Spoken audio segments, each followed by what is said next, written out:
আমার বাবার কষ্টের জীবন আমি তাকায় তাকায় দেখেছি।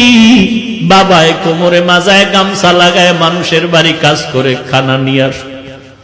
এমনও ঈদের দিন গেছে একটা নতুন জামা আমার বাবায় দিতে পারে না। মাঝে মাঝে তাকায় দেখতাম আমার মায়ের কাছে বাবায় বসে বসে কান্না করে। আমি বলতাম, রে ও মা, বাবায় কেন কাঁদলো?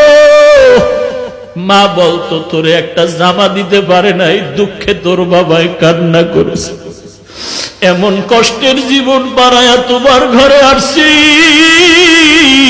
জানির কারি সাহেব আজকে আল্লাহর কাছে দোয়া করে গেলেন, কিন্তু দেখে যেতে পারলেন না যে হাফিজুর রহমান কেমন হয়ে গেল। আমার হাত আর তার হাত এক জায়গায় নিয়ে এইভাবে উঠায়া উজানি বৈশা ঘরে বৈশা দোয়া করতেন, আল্লাহ আমার হাতের সাথে ওর হাতটাও তুমি কবুল করে নেও। আমি চাইও ভালো একজন আলেম হবে আর একটা বড় মাদ্রাসা করবে।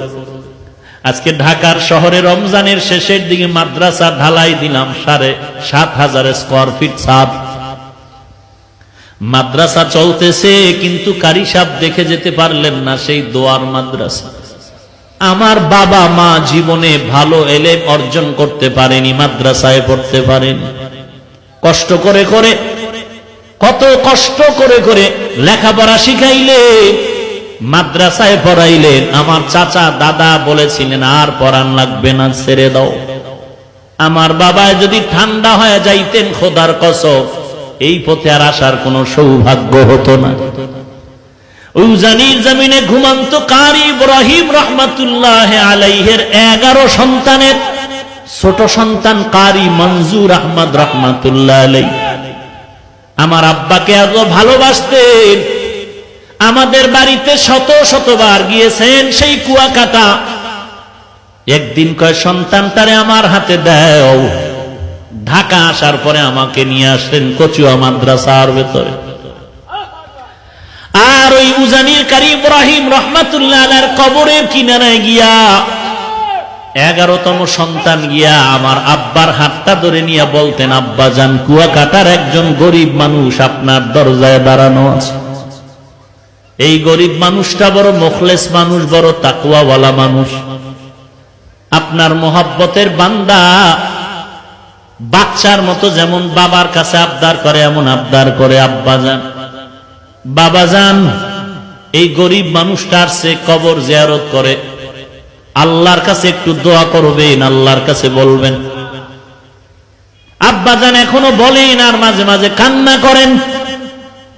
উজানির কারি মনজুর আহমদ রহমাতুল্লাহ আলাইহি, যিনি চরমনায়ের বছরে 2 বার মাহফিলের স্টেজে সূরা হাশরের শেষ 3 আয়াত তেলাওয়াত করতেন, যার তেলাওয়াত এখনো ক্যাসেটে শুনলে চোখের পানি ধরে রাখা যায় না।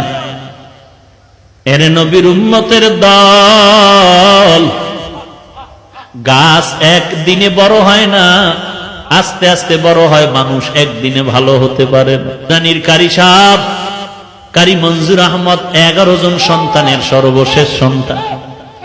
আমার মনে আছে বারবার আমাকে নিয়ে দোয়া করতেন, আল্লাহ ওই কুয়াকাটার সন্তানের নিয়ে আসলাম, তুমি তার একজন ভালো আলেম বানায় দাও আল্লাহ। আজকে আল্লাহর কাছে দোয়া করে গেলেন, কিন্তু দেখে যেতে পারলেন না যে হাফিজুর রহমান কেমন হয়ে গেল।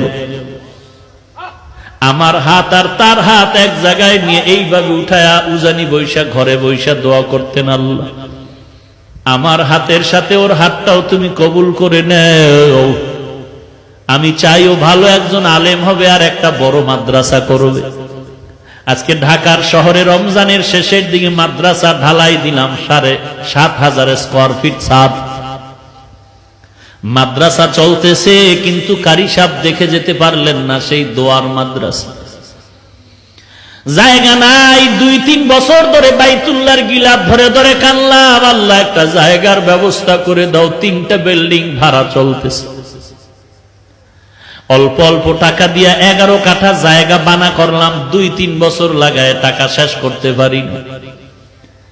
যাদের থেকে বায়না করলাম, বললাম ভাই, যেই টাকা দেওয়া হয়েছে এই পরিমাণ জায়গা দিয়ে দেন, আমরা টিনের ঘর করে ওখানে যাই, ভাড়া টাকা দেওয়ার সুযোগ নেই। পরামর্শে যখন সিদ্ধান্ত হলো আমাদেরকে দলিল দিবে, আমরা বাউন্ডারি ওয়াল করতে শুরু করলাম। 6 কাঠা জায়গা পাইলাম আর 6.5-7 কাঠা জায়গা পাইলাম না একই প্লটে। যখন বাউন্ডারি করতেছি জানি না আল্লাহর কুদরত, আল্লাহর কুদরত। একটা যুবক ছেলে আইসা আসরের নামাজের সময় নামাজ পড়ে, আমি মাদ্রাসার বাউন্ডারির পাশে বসে আছি, মোলাকাত করলো। আমার এক বন্ধু নিয়ে আসলো, বলে হুজুর এই যুবক আপনার পাগল। বলে হুজুর আমি 16টা বছর ঢাকার বারান্দায় বারান্দায় কাজ করছি আর ঘুমাইছি, কত কষ্ট করেছি। আল্লাহ তাআলা এই দিনের পথে আনছে, আমি আপনাকে দেখার বড় পাগল। 2000 সাল থেকে আল্লাহ আমাকে হেদায়েতের পথে আনছে বয়ানের মাধ্যমে। আমি 40 লাখ টাকা দিয়ে একটা মসজিদ বানাইছি, আপনি জুমা পড়ায় একটু আমার উদ্বোধন করে দিবেন। কথায় কথায় বলে হুজুর এই বাউন্ডারি কিসের? আমি বললাম এটা একটা মাদ্রাসা হচ্ছে, এত কম জায়গা কেন? আমি বললাম পুরাটাই ছিল, টাকা নাই। আল্লাহর বান্দা বলে হুজুর জায়গা লাগে 3 কাঠা নিয়ে নেন, আমি টাকার ব্যবস্থা করে দিচ্ছি।